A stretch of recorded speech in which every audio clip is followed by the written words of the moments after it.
Steering casualty. Steering casualty. Roger that. Notify crew, notify the station, bring them back to clutch ahead. Yep. Try to activate your button right now.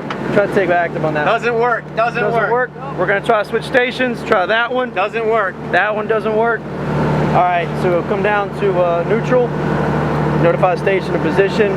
Coast Guard Station Brant Point. Coast Guard Station Brant Point. We're gonna try to do Coast Guard 47289. Do it. Don't talk to me over. about it. Do it. Coast Guard 47289, Station Brant Point, LCG 127, go ahead. Station Brant Point 47289. This is a drill. This is a drill. We're trying to take action here. Doesn't work. Here, this one. 19 Doesn't work. So I'm trying to 01 west. we'll go down below. Don't talk to me We've been about it. notified and are going below to investigate. Starks, go to the intro. Right. Talk about it. I want to see you do it.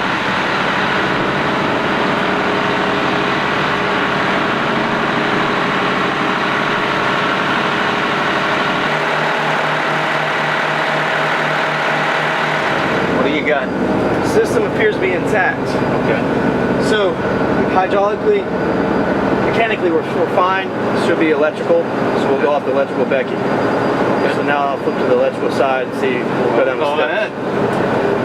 So the electrical Becky's.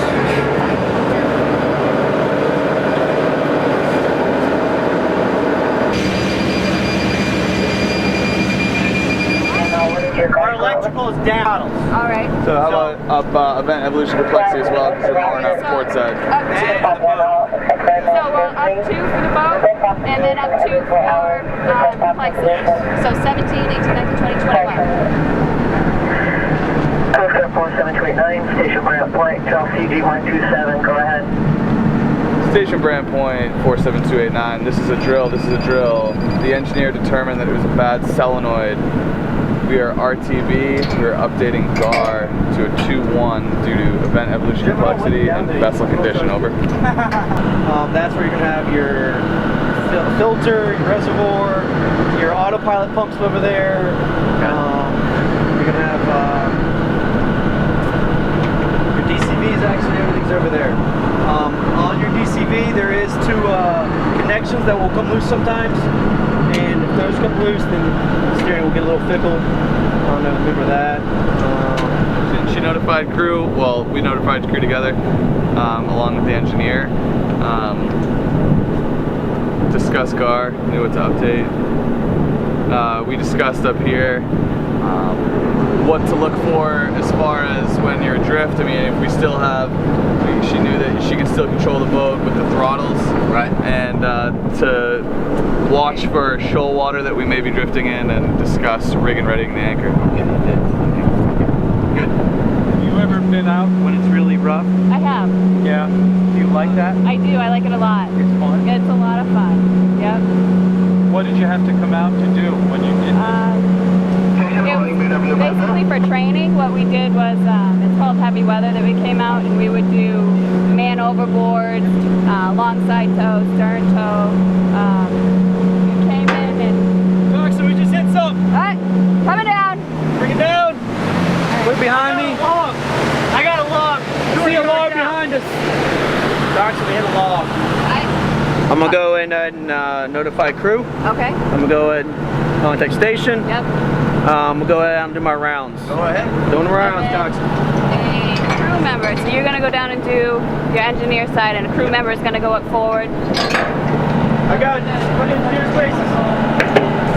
Right. Space, and then you're gonna go to the forward compartment. You do the same thing. You're gonna go up forward to the forward peak. You're gonna pull the plug, and then you're gonna see if there's any flooding. Yep. You guys do this a lot? We do. We do. We train. We try to train every single duty period.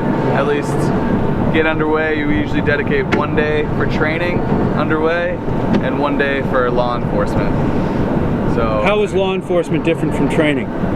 You mean you actually go and board? We'll actually go do, yes, recreational boardings or I see. fisheries boardings. I see. Got it.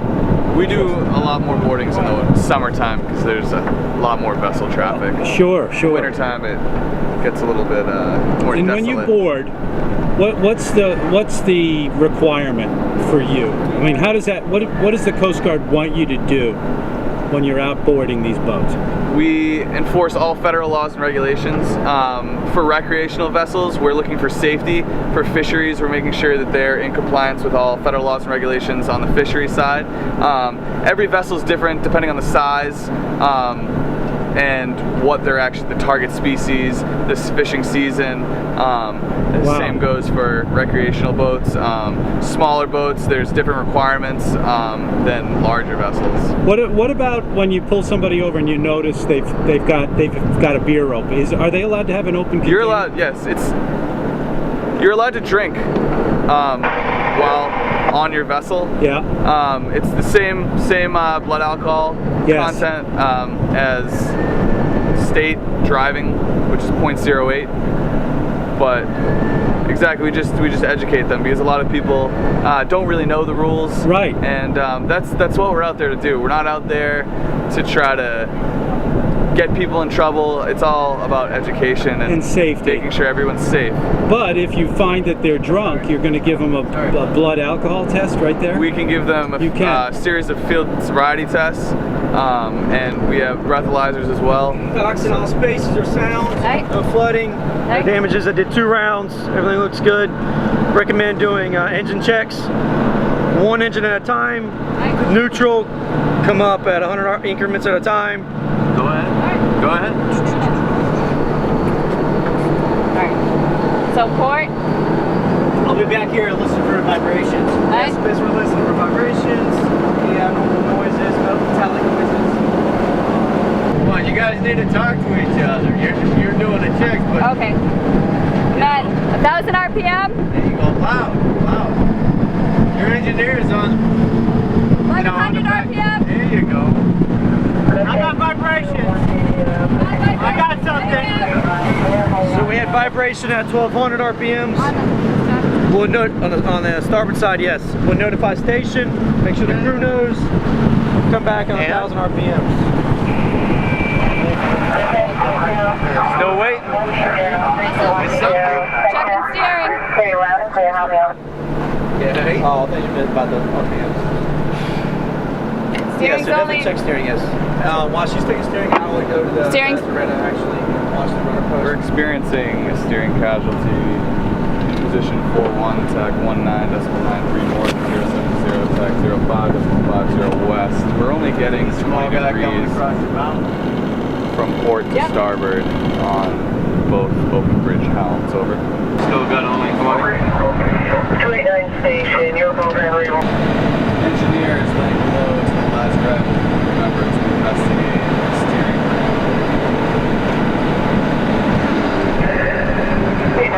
Going in early. Maybe going in early. Oh, really? It's an actual casualty. Is it actually a problem? An actual steering casualty. Really?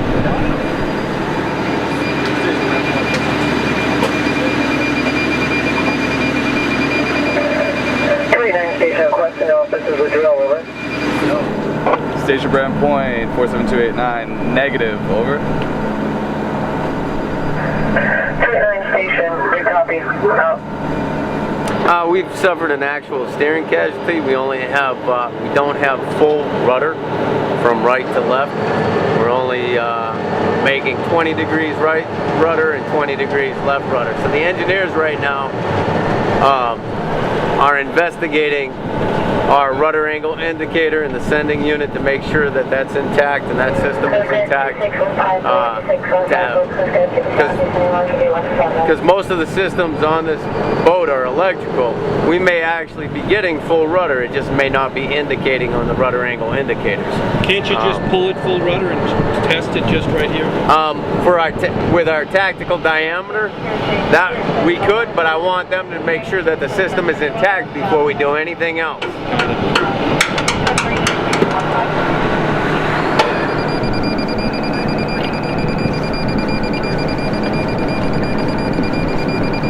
I don't have anything to port. 20 to starboard, nothing to port. So I think there's a valve that's not opening, allowing it to continue on.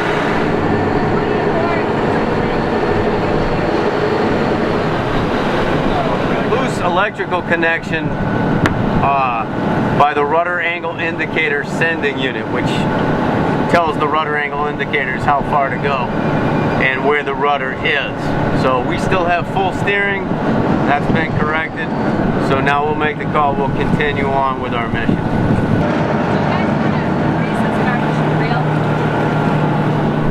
With Maybe that, a good thing. with what? Good on steering? Yeah. We're going on steering now, but since we have the problem, do you want it? Or are you, you're going to just... Stop touching wires. It's bad. Alright, Alright, I feel that radar's gonna warm up. alright. I'll wait. Sometimes even when you're training, unexpected things happen. Oh, all the time. All the time. All the time. Absolutely. But that's why we train. That's why we prepare. We have to be ready to go. You know, no excuses. So, and that's it's a constant thing to stay up on top of everything. But at the same time, you have the confidence from good solid training that you know that you can handle any situation as it comes up and that as it arises. The crew at this station is one of the finest I've had the opportunity to work with. Top-notch kids. Yeah. And I have no doubt that they can accomplish any mission that we give them. Well, I want to thank you, Chief, for inviting me over. It's good to be back in the Guard, even for a day. Right? Yep. No, we're happy to have you and glad you could make the time to come aboard. Thank you. Thank you.